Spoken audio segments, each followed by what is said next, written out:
പഠിക്കാനും കളിക്കാനും സ്വപ്നങ്ങൾ കാണാനുമുള്ള പ്രായം.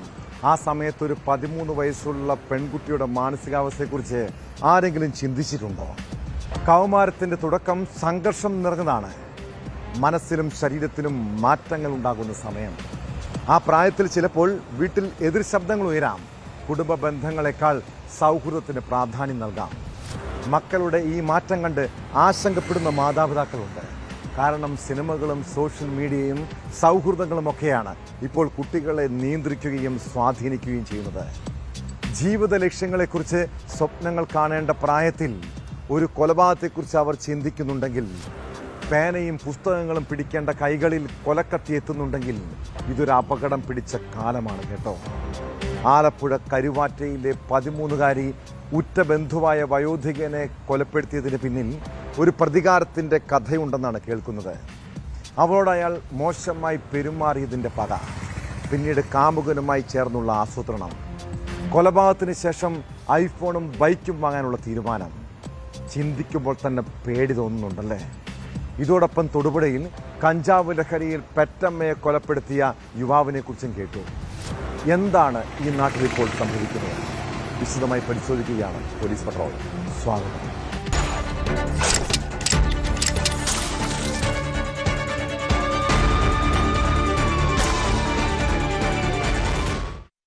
ഒരു 13 വയസ്സുള്ള പെൺകുട്ടിക്ക് ഒരാളോട് പ്രണയം തോന്നാം. വീട്ടുകാരെക്കാൾ കൂട്ടുകാരുടെ അടുപ്പമുണ്ടാകാം. മാതാപിതാക്കളിൽ നിന്ന് കിട്ടാത്ത സ്നേഹം തേടി അവർ പുറത്തേക്ക് പോകാം. എന്നാൽ ആ പ്രായത്തിൽ ഒരു കൊലപാതകത്തെക്കുറിച്ച് അവർക്ക് ചിന്തിക്കാൻ പറ്റുമോ? ആലപ്പുഴ ഹരിപ്പാട് കരുവാറ്റയിലെ 67കാരനെ കൊലപ്പെടുത്തിയ കേസിന്റെ അന്വേഷണം എത്തിയത് അടുത്ത ബന്ധുവായ പെൺകുട്ടിയിലേക്കാണ്. 13കാരി തയ്യാറാക്കിയ പ്ലാനിൽ ആൺ സുഹൃത്തുൾപ്പെടെ പ്രായപൂർത്തിയാകാത്ത മറ്റു 3 പേർ ചേർന്ന് ക്രൂരമായി നടത്തിയ കൊലപാതക ദൃശ്യം പ്രതികൾ വീഡിയോ കോളിലൂടെ പെൺകുട്ടിയെ കാട്ടിക്കൊടുത്തതായും പോലീസ് പറയുന്നു. സ്വർണം അപഹരിക്കാനും പണം കവരാനും ലക്ഷ്യമിട്ടാണ് കൃത്യം നടത്തിയത്. ഇതിന് സിനിമകൾ ഉൾപ്പെടെ സ്വാധീനിച്ചെന്ന് പ്രതികളുടെ കുറ്റസമ്മത മൊഴിയുണ്ട്. മോഷണത്തിന് ലഭിക്കുന്ന തുക ഉപയോഗിച്ച് ബൈക്കും ഐഫോണും വാങ്ങാനായിരുന്നു തീരുമാനം.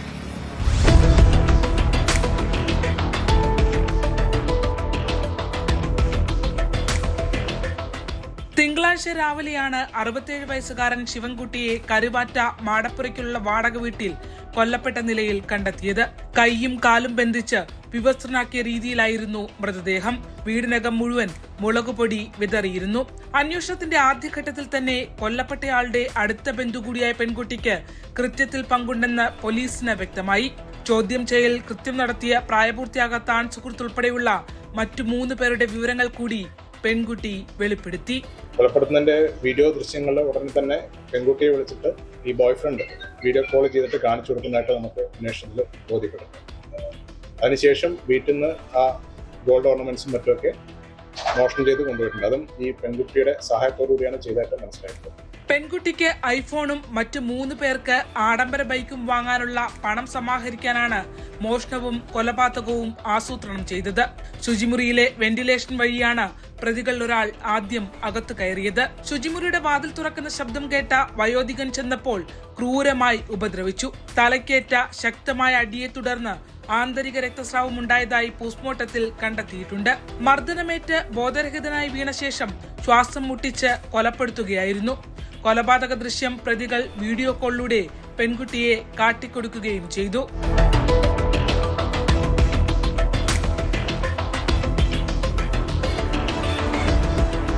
കൊല്ലപ്പെട്ട ശിവൻകുട്ടി മോശമായി പെരുമാറിയെന്നും ഇതിന്റെ വൈരാഗ്യമാണ് കൊലയ്ക്ക് കാരണമെന്നും പെൺകുട്ടി മൊഴി നൽകിയിട്ടുണ്ട്. എന്നാൽ പോലീസ് ഇത് പൂർണ്ണ വിശ്വാസത്തിൽ എടുത്തിട്ടില്ല.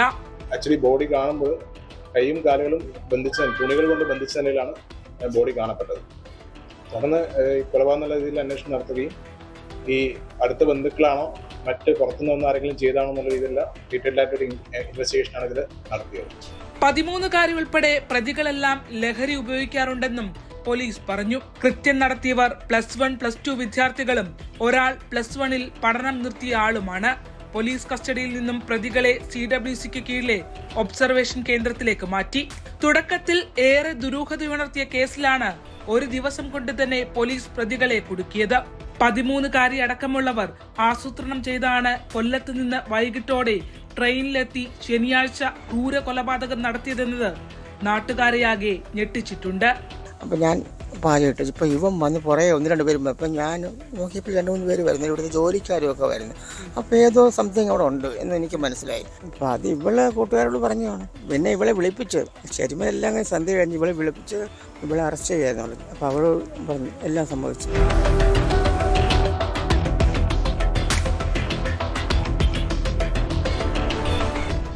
ന്യൂസ് 18 ആലപ്പുഴ. കുട്ടിക്കാലത്ത് ചെറിയ കളിപ്പാട്ടങ്ങൾക്കും മിഠായിക്കും വേണ്ടി വാശി പിടിക്കുന്ന അമ്മയുമായി വഴക്കിടുന്ന മക്കളെ കാണാറില്ലേ? എന്നാൽ വലുതായി കഴിയുമ്പോഴും മക്കൾ ഇങ്ങനെ വാശി പിടിക്കുന്നുണ്ടെങ്കിലോ, അവരുടെ സ്വഭാവത്തിൽ മാറ്റം വരുന്നുണ്ടെങ്കിൽ, കലഹം സൃഷ്ടിക്കുന്നുണ്ടെങ്കിൽ സൂക്ഷിക്കണം കേട്ടോ. മാതാപിതാക്കൾക്ക് കണ്ണീരും വേദനയും സമ്മാനിക്കുന്ന മക്കൾ പല കുടുംബങ്ങളിലുമുണ്ട്. കഞ്ചാവ് ലഹരിയിൽ അച്ഛനെയും അമ്മയെയും പോലും കൊലപ്പെടുത്താൻ മടിക്കാത്തവർ. തൊടുപുഴയിൽ അമ്മയെ തലക്കടിച്ച് കൊലപ്പെടുത്തിയത് ലഹരിക്കടിമയായ യുവാവാണ്. ഇടവെട്ടി മൈലാടുംപാറ സ്വദേശിനി റേച്ചൽ ജോസഫാണ് കൊല്ലപ്പെട്ടത്. സംഭവത്തിൽ മകൻ ലിജോയെ പോലീസ് അറസ്റ്റ് ചെയ്തു.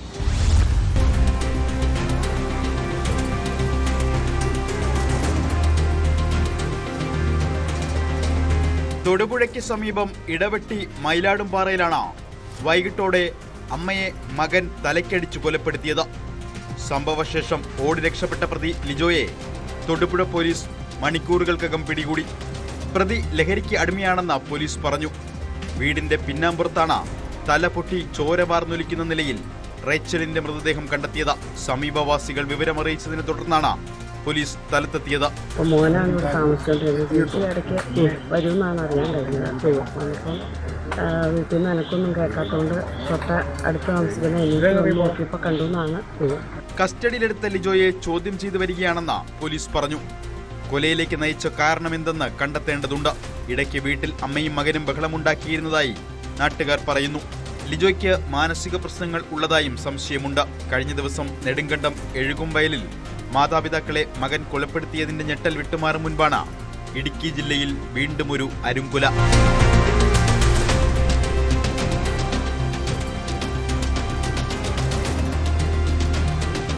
ന്യൂസ് 18 ഇടുക്കി. ഓഗസ്റ്റ് 18 ലോകത്തെമ്പാടും ദമ്പതികളുടെ ദിനമായി ആചരിക്കുന്ന ദിവസം, വേൾഡ് കപ്പിൾസ് ഡേ. 2 മനസ്സുകളും 2 ജീവിതങ്ങളും ഒന്നായതിന്റെ ഓർമ്മ പുതുക്കുന്ന ദിനം. എന്നാൽ കൊല്ലം സ്വദേശിനിയായ യുവതിക്ക് ദാമ്പത്യമെന്നാൽ കയ്പ് നിറഞ്ഞ ഓർമ്മയാണ്. 10 വർഷത്തെ പ്രണയത്തിനൊടുവിൽ നടന്ന വിവാഹം. എന്നാൽ ദാമ്പത്യ ജീവിതം അവൾക്ക് പൊള്ളുന്ന അനുഭവങ്ങളാണ് സമ്മാനിച്ചത്. വിദേശത്ത് താമസിക്കുന്ന യുവതി നേരിട്ടത് മനുഷ്യ മനസ്സിന് സങ്കല്പിക്കാൻ കഴിയാത്ത കൊടിയ പീഡനങ്ങൾ. ഭാര്യയുടെ സ്വകാര്യ ദൃശ്യങ്ങൾ അശ്ലീല വെബ്സൈറ്റുകൾക്ക് വിറ്റ ഭർത്താവിനെതിരെ അവൾ എന്താണ് ചെയ്യേണ്ടത്? കഴിഞ്ഞ 10 വർഷത്തിനിടയിലെ ദുരിത ജീവിതത്തെക്കുറിച്ച് പറയുമ്പോൾ അവളുടെ തൊണ്ടയിടറുന്നുണ്ട്, കൈകൾ വിറയ്ക്കുന്നുണ്ട്. ഇനി നിയമ നടപടികൾ മാത്രമാണ് മുന്നിലുള്ള വഴി. ഭാര്യമാരെ പരസ്പരം കൈമാറുന്ന കപ്പിൾ സ്വൈപ്പിംഗ് സംഘങ്ങളുമായി ഭർത്താവിന് ബന്ധമുണ്ടെന്നാണ് സംശയം.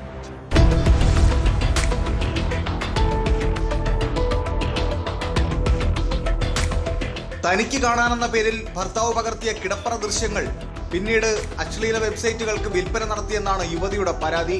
വിദേശത്തായിരുന്ന യുവതിയെ സുഹൃത്തുക്കളാണ് ദൃശ്യങ്ങൾ ഓൺലൈനിൽ പ്രചരിക്കുന്ന വിവരം അറിയിച്ചത്. തുടർന്ന് വിദേശത്തു നിന്ന് നാട്ടിലെത്തിയ യുവതി കൊല്ലം പോലീസിൽ പരാതി നൽകുകയായിരുന്നു.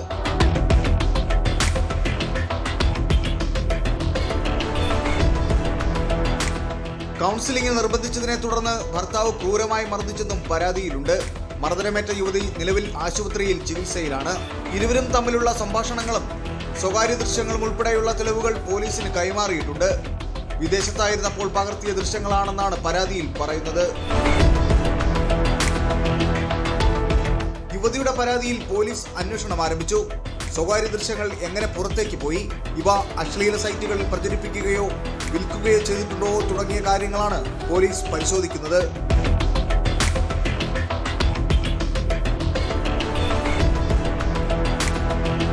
ന്യൂസ് 18 കൊല്ലം.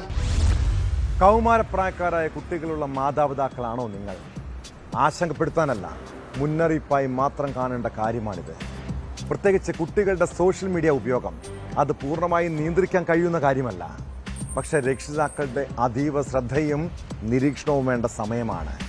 പ്രത്യേകിച്ച് ഇൻസ്റ്റഗ്രാം, സ്നാപ്ചാറ്റ് പോലെയുള്ള സമൂഹ മാധ്യമങ്ങളിലെ പ്രണയക്കെണികൾ കുട്ടികളെ വലിയ അപകടത്തിലേക്ക് തള്ളിവിടുകയാണ്. കാസർഗോഡ് സ്നാപ്ചാറ്റ് വഴി പരിചയപ്പെട്ട പ്രായപൂർത്തിയാകാത്ത പെൺകുട്ടികളെ തട്ടിക്കൊണ്ടുപോയി പീഡിപ്പിച്ച കേസിൽ 2 പേർ പിടിയിലായി. മഞ്ചേശ്വരം കേതമ്പാടി സ്വദേശികളായ മുഹമ്മദ് സാദിൻ, റിസ്വാൻ എന്നിവരെയാണ് പോലീസ് അറസ്റ്റ് ചെയ്തത്. 14ഉം 16ഉം വയസ്സുള്ള പെൺകുട്ടികളെ മംഗളൂരുവിൽ കൊണ്ടുപോയി പീഡിപ്പിച്ചെന്നാണ് പരാതി.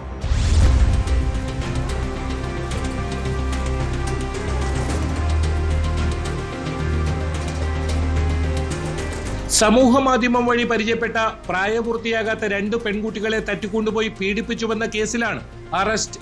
മഞ്ചേശ്വരം കേതമ്പാടി സ്വദേശികളായ മുഹമ്മദ് സാദിൻ, റിസ്വാൻ എന്നിവരാണ് അറസ്റ്റിലായത്. പ്രതികൾക്കെതിരെ ഹോസ്ദുർഗ് പോലീസ് പോക്സോ വകുപ്പ് പ്രകാരം കേസ് രജിസ്റ്റർ ചെയ്തു. സ്നാപ്ചാറ്റ് വഴി പരിചയപ്പെട്ട 14ഉം 16ഉം വയസ്സുള്ള പെൺകുട്ടികളെയാണ് പ്രതികൾ മംഗളൂരുവിലേക്ക് കടത്തിക്കൊണ്ടുപോയി പീഡിപ്പിച്ചത്.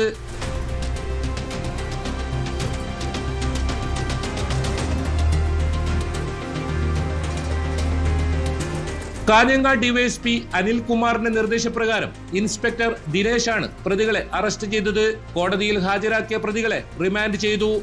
ഇവർ സമാന കുറ്റകൃത്യങ്ങൾ മുമ്പ് ചെയ്തിട്ടുണ്ടോ എന്ന് പോലീസ് അന്വേഷിച്ചു വരുന്നു.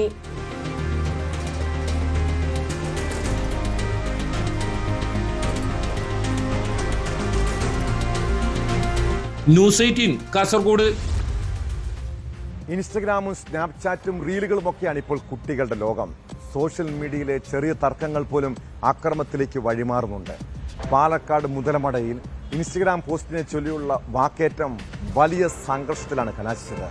+1 വിദ്യാർത്ഥികളുടെ തർക്കത്തിനിടെ പിടിച്ചുമാറ്റാൻ എത്തിയ ആൾക്ക് കുത്തേറ്റു.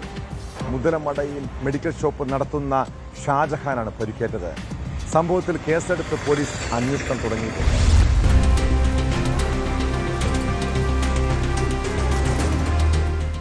മുതലമടയിൽ +1 വിദ്യാർത്ഥികളുടെ തർക്കത്തിനിടെ കുത്തേറ്റാണ് ഒരാൾക്ക് പരിക്കേറ്റത്. മുതലമടയിൽ മെഡിക്കൽ ഷോപ്പ് നടത്തുന്ന ഷാജഹാനാണ് കൈക്ക് കുത്തേറ്റത്.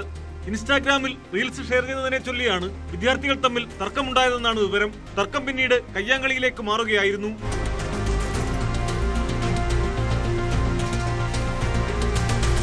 വിദ്യാർത്ഥികൾ തമ്മിൽ അടിപിടിയുണ്ടായപ്പോൾ പിടിച്ചുമാറ്റാൻ ശ്രമിക്കുന്നതിനിടെയാണ് ഷാജഹാന് കുത്തേറ്റത്.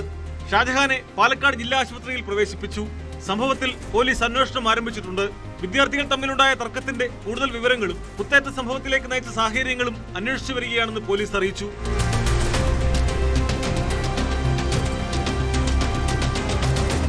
ന്യൂസ് 18 പാലക്കാട്. കുറച്ചു നാൾ മുൻപ് വരെ എത്ര സന്തോഷവും സമാധാനവും നിറഞ്ഞതായിരുന്നു അല്ലേ നമ്മുടെ കുടുംബങ്ങൾ. എന്നാൽ ഇപ്പോൾ എന്താണ് അവസ്ഥ? മാതാപിതാക്കളും മക്കളും ഒന്നിച്ചിരുന്ന് സംസാരിക്കാറുണ്ടോ? എവിടെയല്ലേ സമയം? പക്ഷേ മൊബൈൽ ഫോണിൽ സമയം ചിലവഴിക്കാൻ ആർക്കും ഒരു ബുദ്ധിമുട്ടില്ല. കുട്ടികൾ എപ്പോഴും ഫോണും നോക്കിയിരിക്കുന്നത് കാണുമ്പോൾ അച്ഛനും അമ്മയ്ക്കും ദേഷ്യം വരാറില്ലേ? ചിലപ്പോൾ വഴക്ക് പറയും, മൊബൈൽ പിടിച്ചു വാങ്ങി വയ്ക്കും. ആ സമയം മക്കൾ പൊട്ടിത്തെറിക്കാറുണ്ട്. ചിലപ്പോൾ വാതിലടച്ച് മുറിക്കകത്ത് കയറിയിരിക്കാറുണ്ട്. അത് വെറും തമാശയായി മാത്രം കാണരുത് കേട്ടോ. കൊല്ലം ആയൂരിൽ മൊബൈൽ ഫോൺ ഉപയോഗിച്ചതിനെ ചൊല്ലിയുള്ള വഴക്കിന് പിന്നാലെ മുറിയടച്ച് 17-കാരിയുടെ ആത്മഹത്യാശ്രമം. ഇതറിഞ്ഞ് സ്ഥലത്തെത്തിയ പോലീസിന്റെ സമയോചിതമായ ഇടപെടലാണ് പെൺകുട്ടിയുടെ ജീവൻ രക്ഷിച്ചത്.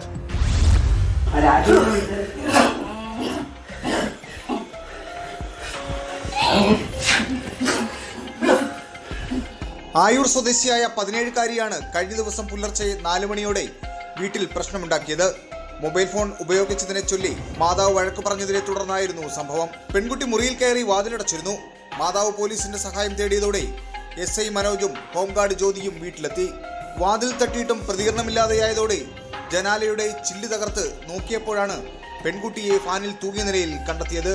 ഉടൻ വാതിൽ ചവിട്ടിപ്പൊളിച്ച് അകത്ത് കയറിയ പോലീസ് ഷാൾ മുറിച്ച് പെൺകുട്ടിയെ താഴെ ഇറക്കി. തുടർന്ന് 7 മിനിറ്റോളം CPR നൽകി. അനക്കമുണ്ടായതോടെ പോലീസ് ജീപ്പിൽ തന്നെ അഞ്ചലിലെ സ്വകാര്യ ആശുപത്രിയിൽ എത്തിക്കുകയായിരുന്നു.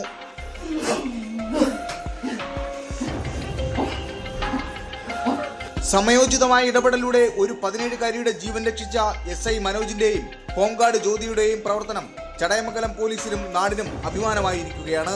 അകത്ത് ടോർച്ചടിച്ച് നോക്കിയപ്പോൾ കുട്ടി ഫാനിൽ തൂങ്ങിയിരിക്കുന്ന കണ്ടു. പിന്നെ ഞങ്ങൾ ഉടൻ തന്നെ പുറത്ത് നേരെ ആ കഥ പുതിയ കഥ കണ്ട് ബ്രേക്ക് ചെയ്യാൻ കുറച്ച് ബുദ്ധിമുട്ടി.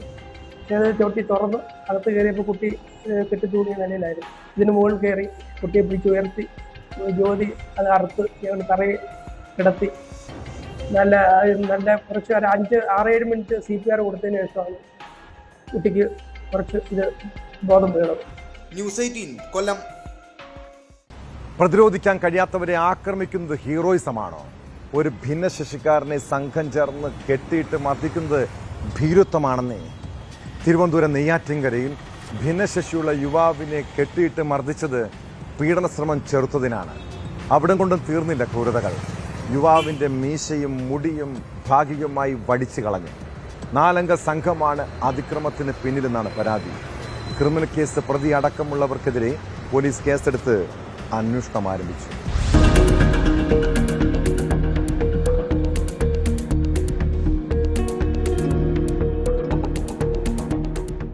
നെയ്യാറ്റിൻകര സ്വദേശിയായ ഭിന്നശേഷിക്കാരന് നേരെയാണ് ആക്രമണം നടന്നത്.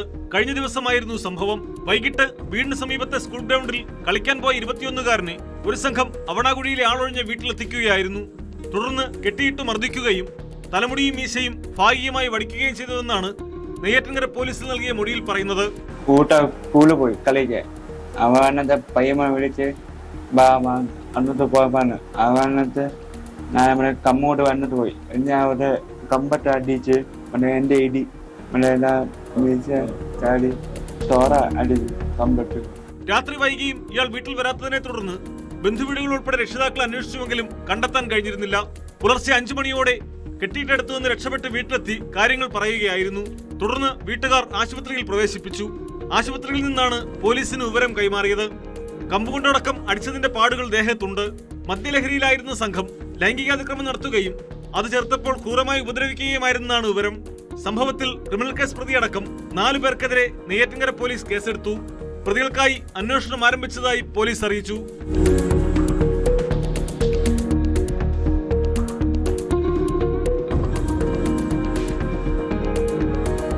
ന്യൂസ് 18 നെയ്യാറ്റിൻകര. പങ്കാളികൾക്ക് ഒന്നിച്ച് ജീവിക്കാൻ കഴിയില്ലെങ്കിൽ വിവാഹബന്ധം തകരാം, പ്രണയം അവസാനിക്കാം. എന്നാൽ ദാമ്പത്യ തകർച്ചയ്ക്കുള്ള മറുപടി ഭീഷണിയോ പ്രതികാരമോ ആണ്. കണ്ണൂർ കരിവെള്ളൂർ പൂക്കാനത്ത് വിവാഹമോചന കേസ് കൊടുത്ത വിരോധത്തിൽ ഭാര്യയും ഭാര്യാമാതാവിനെയും കൊലപ്പെടുത്താൻ ശ്രമിച്ച യുവാവിന് പിന്നീട് എന്താണ് സംഭവിച്ചതെന്ന് അറിയണ്ടേ? ഭാര്യയുടെ വീട്ടിലെത്തി പെട്രോൾ ഒഴിച്ച് കൂട്ടക്കുരുതിക്ക് ശ്രമിച്ച പെരളം സ്വദേശി സനൽകുമാർ ആക്രമണത്തിനിടെ പൊള്ളലേറ്റ് മരിച്ചു. ഇയാളുടെ ഭാര്യ പ്രജീഷയും ഭാര്യാമാതാവ് പത്മിനിയും ചികിത്സയിലാണ്.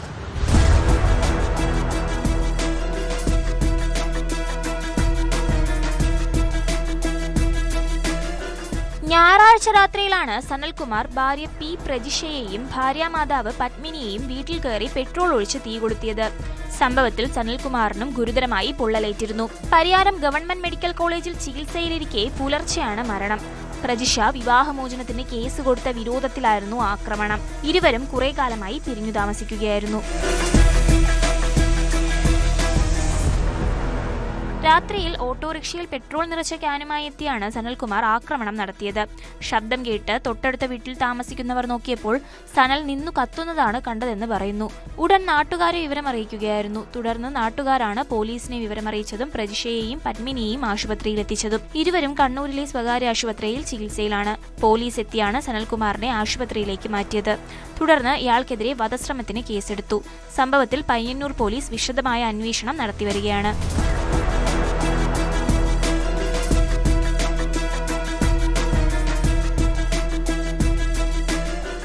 ന്യൂസ് 18 കണ്ണൂർ. 2001 2004 കണ്ണൂരിനെ നടുക്കിയ 2 കൊലപാതകങ്ങൾ.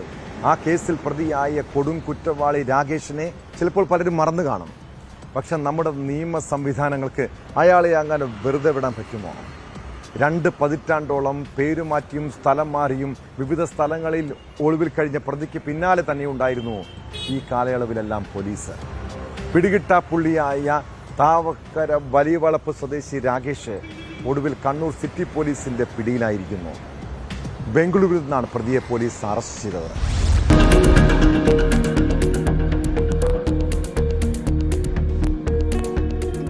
കണ്ണൂർ ടൗൺ പോലീസ് രജിസ്റ്റർ ചെയ്ത 3 കേസുകളിലെ പ്രതിയാണ് രാകേഷ്.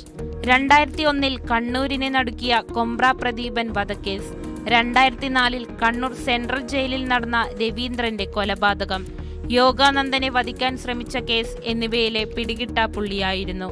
ജാമ്യത്തിലിറങ്ങിയ പ്രതി ഒളിവിൽ പോവുകയും കോടതി ഇയാളെ പിടികിട്ടാപ്പുള്ളിയായി പ്രഖ്യാപിക്കുകയും ചെയ്തു. Kannur city police commissioner Vijayabharath Reddy IPSന്റെ നിർദ്ദേശപ്രകാരം നർക്കോട്ടിക് സെൽ ACP VV മനോജിന്റെയും കണ്ണൂർ ACP ആസാദിന്റെയും നേതൃത്വത്തിലുള്ള പ്രത്യേക അന്വേഷണ സംഘം മാസങ്ങൾ നീണ്ട അന്വേഷണത്തിനൊടുവിലാണ് പ്രതിയെ കണ്ടെത്തിയത്.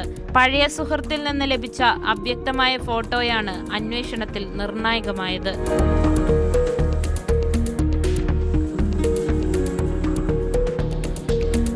പോലീസ് സാങ്കേതിക വിദഗ്ധരുടെ സഹായത്തോടെ ഫോട്ടോ കൂടുതൽ വ്യക്തതയോടെ തയ്യാറാക്കി നടത്തിയ അന്വേഷണമാണ് ബാംഗ്ലൂരുവിലേക്ക് എത്തിച്ചത്. ബാംഗ്ലൂരുവിനടുത്തുള്ള തർബനഹള്ളി എന്ന പ്രദേശത്ത് മറ്റൊരു പേരിൽ ഇയാൾ താമസിക്കുന്നതായി പോലീസ് കണ്ടെത്തി. സാബു എന്ന പേരിലാണ് ഇയാൾ അവിടെ അറിയപ്പെട്ടിരുന്നത്. തൃശൂർ സ്വദേശിനിയായ സ്ത്രീയെ വിവാഹം കഴിച്ച് ഏകദേശം 20 വർഷമായി അവിടെ കുടുംബസമേതം താമസിച്ചു വരികയായിരുന്നു. കാറ്ററിംഗ് ജോലിയാണ് ചെയ്തിരുന്നത്. കഴിഞ്ഞ ദിവസം അർദ്ധരാത്രിയോടെ പ്രത്യേക അന്വേഷണ സംഘം വീട് വളഞ്ഞ് പ്രതിയെ കസ്റ്റഡിയിലെടുത്തു. പോലീസ് സംഘത്തെ പ്രതിരോധിക്കാൻ വീട്ടിൽ വളർത്തിയിരുന്ന നായയെ ഉപയോഗിക്കാൻ ശ്രമിച്ചെങ്കിലും പോലീസ് സാഹസികമായി പ്രതിയെ പിടികൂടുകയായിരുന്നു.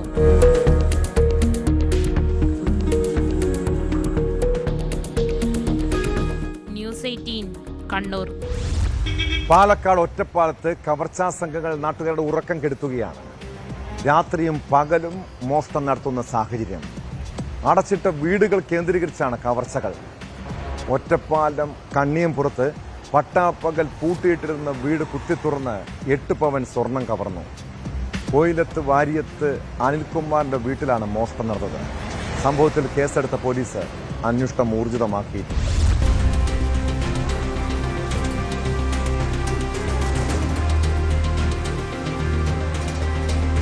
ചൊവ്വാഴ്ച ഉച്ചയോടെ വീടിന്റെ മുൻവശത്തെ വാതിൽ കുത്തിത്തുറന്നാണ് മോഷ്ടാക്കൾ അകത്തു കടന്നത്. അനിൽകുമാറും ഭാര്യയും കണ്ണിയംപുറത്തെ തങ്ങളുടെ കടയിലേക്ക് പോയിരുന്ന സമയത്തായിരുന്നു സംഭവം.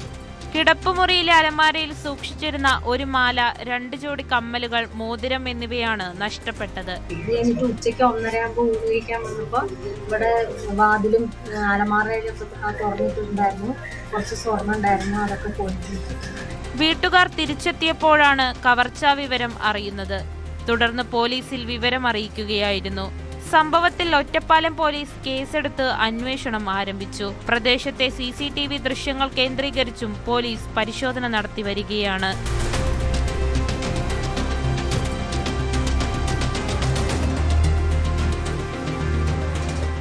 ന്യൂസ് 18 പട്ടാമ്പി.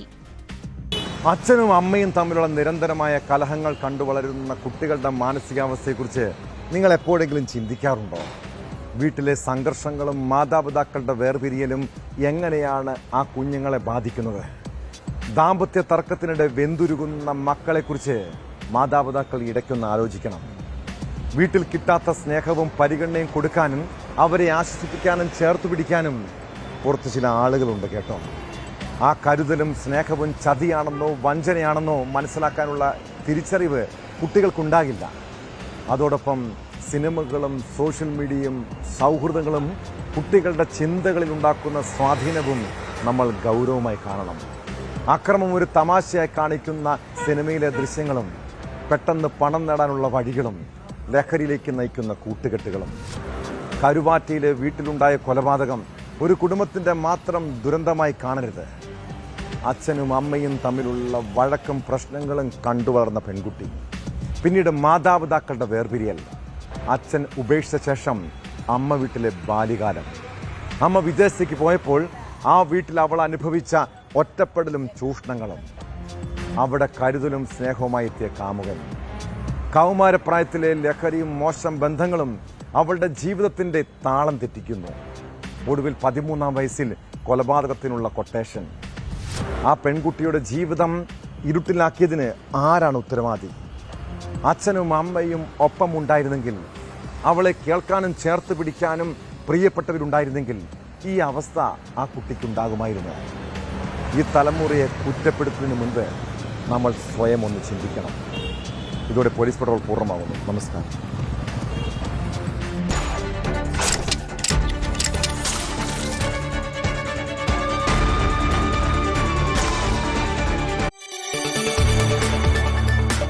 കൂടുതൽ വാർത്തകൾക്ക് news 18 Keralam YouTube channel subscribe ചെയ്യുക.